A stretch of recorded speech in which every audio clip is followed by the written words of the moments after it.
Hai Hik, gadis itu menahan ketawanya, menutupi mulutnya yang kecil. Kiranya kau sama bodohnya dengan para penjaga itu, percaya saja apa yang kukatakan di luar tadi.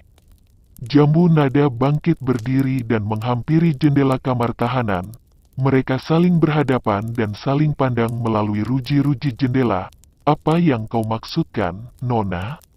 Mulut yang tersenyum itu kini cemberut dan terdengar suaranya manja. Kau tadi menyebutkan adik yang manis. Mengapa sekarang menjadi Nona? Kau benar pandai mengecewakan hati orang. Mau tidak mau Jambu Nada tersenyum. Bocah ini manja dan lincah. Mengingatkan dia kepada Megarani. Banyak persamaan antara kedua orang perempuan itu. Baiklah, adik yang manis. Sebenarnya, mau apa kau datang ke sini kalau bukan untuk mengejek dan memaki aku yang dianggap musuh oleh kakekmu? Aku datang untuk bercakap-cakap. Waktu dan tempatnya tidak tepat untuk bercakap-cakap. Aku adalah seorang tahanan dan kau adalah cucu majikan pulau di sini. Tempat ini pun kamar tahanan yang kotor dan sempit, sedangkan sekarang sudah lewat tengah malam. Harap kau kembali ke kamarmu dan tidur yang nyenyak. Jangan-jangan kau akan dimarahi kakekmu. Aku tidak takut, aku sengaja datang ke sini untuk bercakap-cakap denganmu.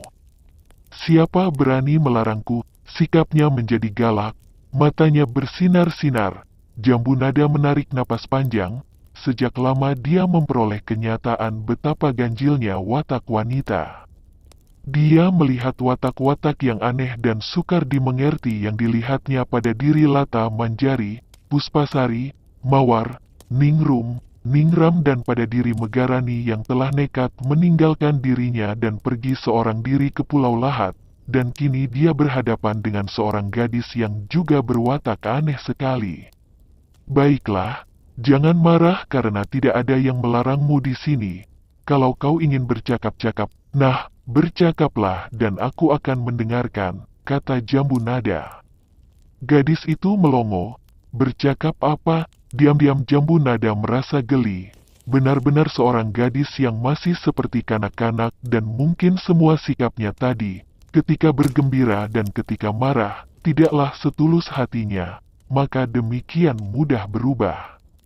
Bercakap apa saja sesukamu, misalnya siapa namamu, siapa pula nama kakekmu dan keadaan di pulau ini dan lain-lain. Wajah itu berseri kembali, gembira setelah ingat bahwa sesungguhnya banyak sekali bahan untuk dibicarakan. Namaku Maratu, seru gadis itu, namamu indah. Jambu Nada memuji untuk menyenangkan hatinya si nona kecil, dan memang hati Maratu senang sekali mendengar pujian ini. Benarkah namaku indah? Dengan penuh gairah, dia lalu menceritakan riwayatnya secara singkat. Majikan atau majikan Pulau Lahat itu bernama Bemupa, bukanlah seorang buangan dari kerajaan gurun, melainkan keturunan orang buangan yang semenjak ratusan tahun menjadi majikan di situ karena memiliki ilmu kepandaian tinggi. Kakek dari Bemupa, seorang buangan dari kerajaan gurun yang berilmu tinggi, adalah seorang pertama yang menjadi majikan di Pulau Lahat, kemudian menurunkan kedudukan ini kepada anaknya sampai kepada Bemupa. Bemupa sendiri mengambil seorang buangan dari kerajaan gurun, seorang bekas pelayan permaisuri raja kerajaan gurun yang dijatuhi hukuman buang karena difitnah akibat dia tidak mau melayani seorang pangeran yang tergila-gila kepadanya, menjadi istrinya dan mempunyai seorang anak laki-laki yang bernama Boano. Akan tetapi istri Bemupa meninggal dunia ketika anak mereka, Boano, menikah dengan seorang gadis Pulau Lahat dan majikan Pulau Lahat Bemupa ini tinggal menduda. Dia mencurahkan pengharapannya kepada putra tunggalnya Boano yang mewarisi semua ilmunya dan kelak diharapkan akan menggantikan kedudukannya kalau dia sudah mengundurkan diri. Namun nasib buruk menimpa keluarga mereka. Ketika istri Boano melahirkan seorang anak, yaitu Maratu, ibu muda ini meninggal dunia. Boano demikian berduka sehingga ingatannya terganggu, menjadi gila dan melarikan diri dari Pulau Lahat. Tak seorang pun tahu kemana perginya orang gila itu. Demikianlah riwayatku yang tidak menggembirakan. Maratu mengakhiri ceritanya, sejak kecil aku tidak pernah melihat wajah ibu dan ayahku. Ayah sampai sekarang tidak pulang dan tidak ada yang tahu berada di mana. Aku dipelihara dan dididik oleh kakek yang mengharapkan kelak aku menggantikan kedudukan majikan di sini. Akan tetapi aku tidak sudi, tambah Maratu.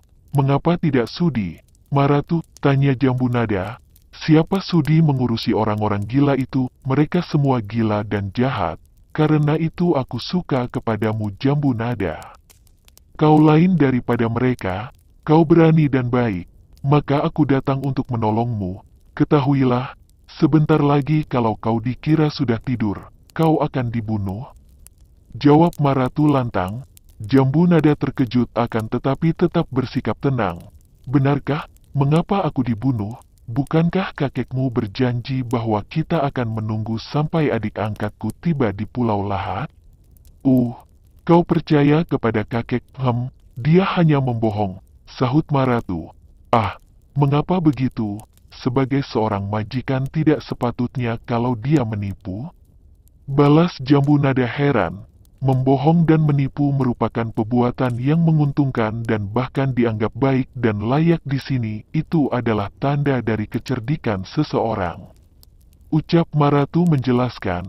Pantas kau tadi pun membohongi penjaga, kata Jambu Nada mencela. Memang kalau tidak membohong, mana bisa aku masuk dengan mudah?